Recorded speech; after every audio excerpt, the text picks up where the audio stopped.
Welcome to the Teacher Trials Podcast miniseries. This miniseries was written and narrated by Matt Spear and published with the help of Junior Art Lab. Episode 4, Ally or Enemy.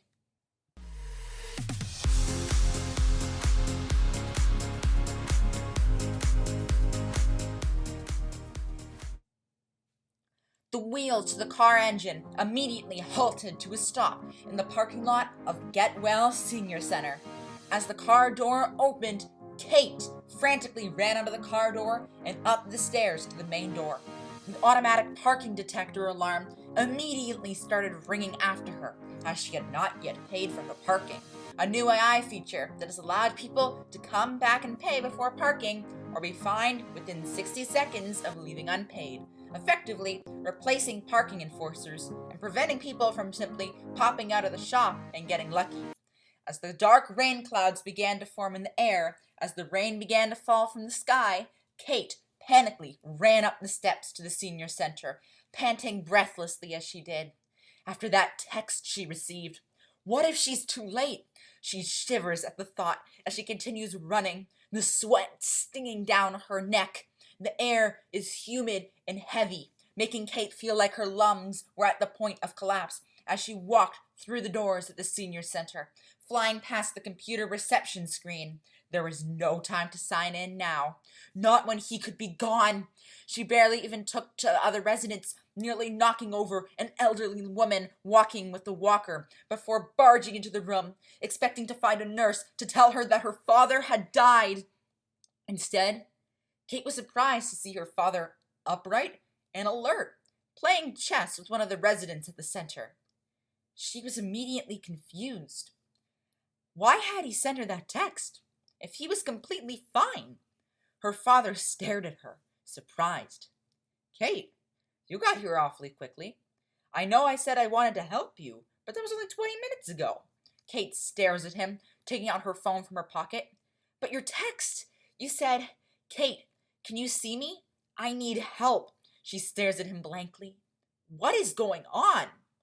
Kate's father takes out his phone and reads the message before slamming his phone down in anger. Autocorrect.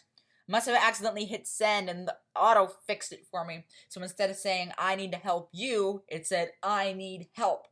Kate stops panting and laughs. Of course. Now with AI aiding typing, it can even correct typos before the text is sent. And her father was never one for technology.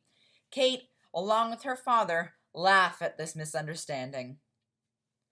And half an hour later, Kate's father pours water into the teacups. Now that Kate had calmed down, she was able to take in the surroundings of the room a bit better. The room looked like something from the past. Although Kate's father had a phone, that does not mean he likes to use it. The rest of the room was dotted with framed photos of Kate and her parents, as well as newspaper clippings and physical chessboards. Kate takes in the hot room. Even though she is used to it by now, Kate is still surprised by the lack of technology in the senior center. It just feels wrong to her that AI is not used there like it is everywhere else. Kate's father sat in his wheelchair, pouring water into their cups as they sat down to talk. Kate's father looked at her. So the reason I wanted to talk to you is that I read a very interesting article in the newspaper this morning. He puts the physical newspaper down on the table as Kate reads the headline. Teacher prepare for inevitable takeover of robots in the classroom. Kate's father speaks up. You've only been teaching for a few weeks. Are you sure this is the way you want to go? Because this is not looking very good. Kate's posture stiffens. Her father continues. Teaching's already a risky position when it comes to salary. And now with robots replacing so many jobs, wouldn't it be a bit safer to take a job that will never be replaced? Like a doctor? A frown comes down to Kate's face. She knows that her father is trying to look out for her, but she still feels defensive. She wants to be a teacher ever since she was young. And with your students, her father continues, I'm concerned for you, Kate. I mean, you're still not even making enough to afford rent in this city. I know that text was a misunderstanding, but I won't be around forever to finance you. It will get easier.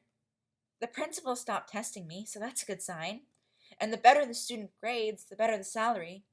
Even so, with what you've told me about your students, they seem to be running rampant on you.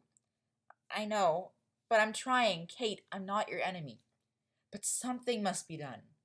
I think that if you can't handle your students by the end of this school year, it might be time to look at a different career. One you get a bit more of a secure financial situation. Kate nods. She knows her father's right about this. As Kate leaves the senior center for that night, she breathes in a deep sigh, the cool night air feeling nice after the warm senior center. As Kate walks through the dark to her car, she gets a notification on her phone. It reads, "Fine for failure to pay, $250. Kate stares down sadly. With the lack of money already, now she has to pay another $250? She just does not have the money.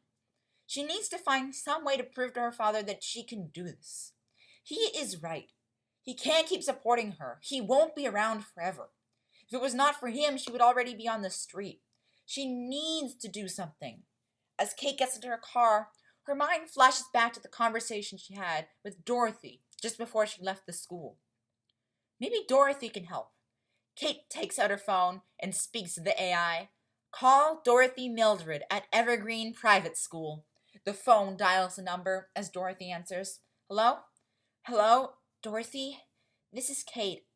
I thought about what you said, and I agree." Kate can hear a gasp of joy coming from Dorothy. "This is wonderful news, Kate. You should tell the principal. He would most certainly be willing to listen." "Sure," Kate replies. "And if you recommend me as principal to him, then I can make sure that students will not be replaced by robots and help make everyone's students behave." Kate nods thoughtfully. Maybe someone like Dorothy is all she needs. The next day, Kate is up bright and early. As she parks her car, she takes in the morning. These mornings keep getting hotter and hotter as the leaves have finally grown back onto the trees after the cold winter. May is just around the corner, and after that the end of the year. And although spring generally comes with hope, for Kate, it's not hope. Kate knows that her time to prove herself is running out. Exam review week starts Monday, and she cannot get her students to focus. Hopefully, with Dorothy in office, things will get better. As Kate walks down the hall and into the principal's office, a sense of nerves goes through her. As she knocks on the open door, the principal does not even look up at her. He just continues to stare down at the papers on his desk as he mumbles, "Come in." Kate takes in his office. Nothing has changed since she was there 2 weeks ago, except for the principal, it seems. When Kate had seen him in the past, he was always impeccably dressed. His gelled hair was perfectly pat down, and he was always clean-shaven. He always sat with a perfect posture, facing everyone attentively and wide awake. Now he seemed to be the complete opposite. His suit was full of wrinkles. He had thin traces of a beard indicating he had not shaved today. Dark circles loomed over his eyes, and his hair was striking out, as if he had fallen asleep on his desk. Kate sat down, the principal finally staring up at her, his eyes barely awake. "Hello, Kate. What is the purpose of your visit?" "I told you, according to the student handbook, 63, paragraph 2, I cannot help or interfere with your students." Kate nods while wondering what had caused this change to the principal. Even his voice seemed exhausted. Kate glazed down at the papers he was working on. Does that have something to do with it? The principal can see that she's staring down at them and stares down at them as well. "It's for the inspection. I was up here all night last night trying to figure out what to do. We can't be replaced by robots."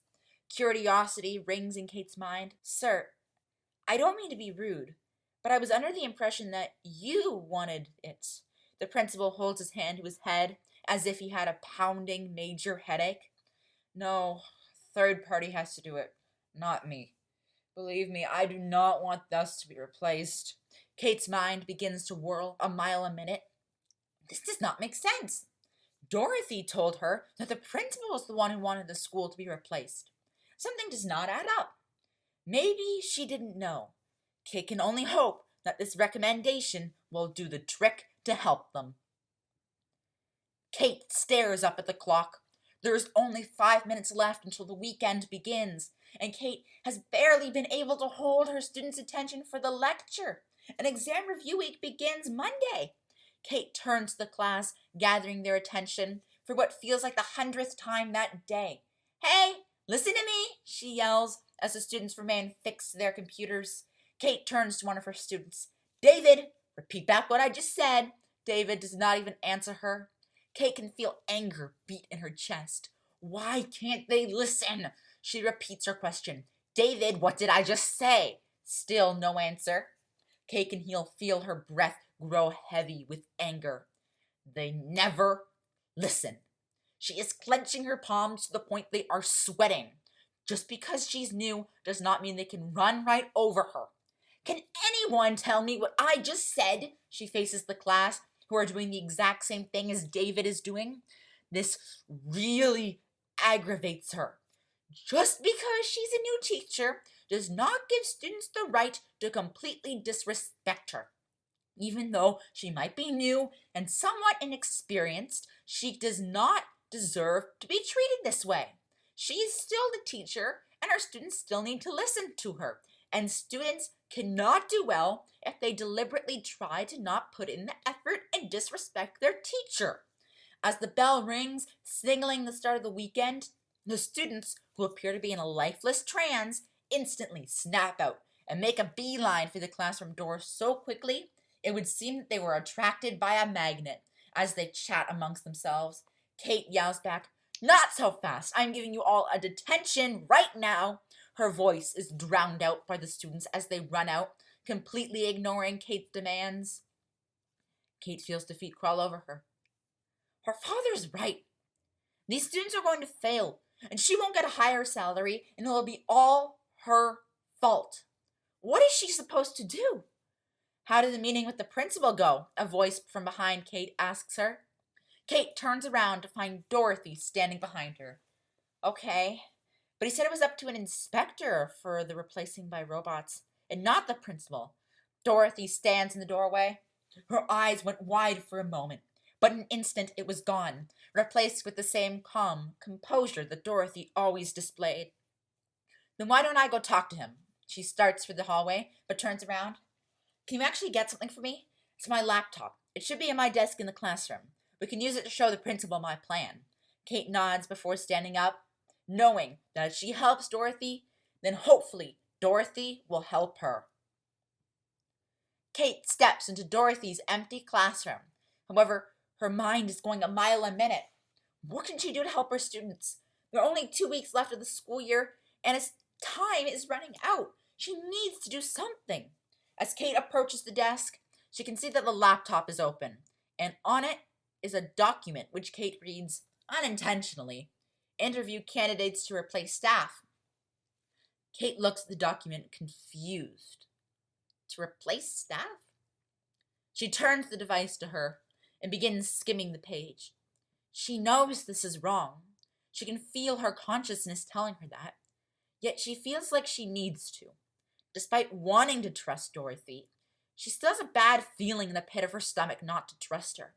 It squeezes and pinches at her. But why? Dorothy's clearly looking out for her gain. Or is she? She must have just been mistaken about the inspection. Or was she? Did she intentionally lie to her, or was that just a mistake? As Kate reads the document, however, all of her feelings begin to make sense. Kate stares at unbelief at what she is reading, though she cannot stop. As she reads the document, she takes it all in, even though she's finding such a hard time doing so. Kate scrolls through the document, which has all been written from what it seems by Dorothy, and from what it sounds like, it is not good. It appears that Dorothy is planning on being principal, which Kate knows. However, once she receives that position, she plans to swap out all of the staff with her own. Attached to the file are report card grades, but not original report card grades, but a file that states tampered. Kate cannot believe it. Dorothy's forging report cards. But why? If her students always seem to behave, then that means they do well in school. And they get better grades, which means Dorothy gets a higher salary. The moment Kate thinks that, she realizes what is really going on. Dorothy never cared about her students. All she cared about was money. She wants the position of principal because it brings her more money. And through swapping out all the staff, it will cover her trail of not actually doing the work. A further realization hits Kate. She never actually cared about Kate. She was just using her. She was just using her to push her agenda even further.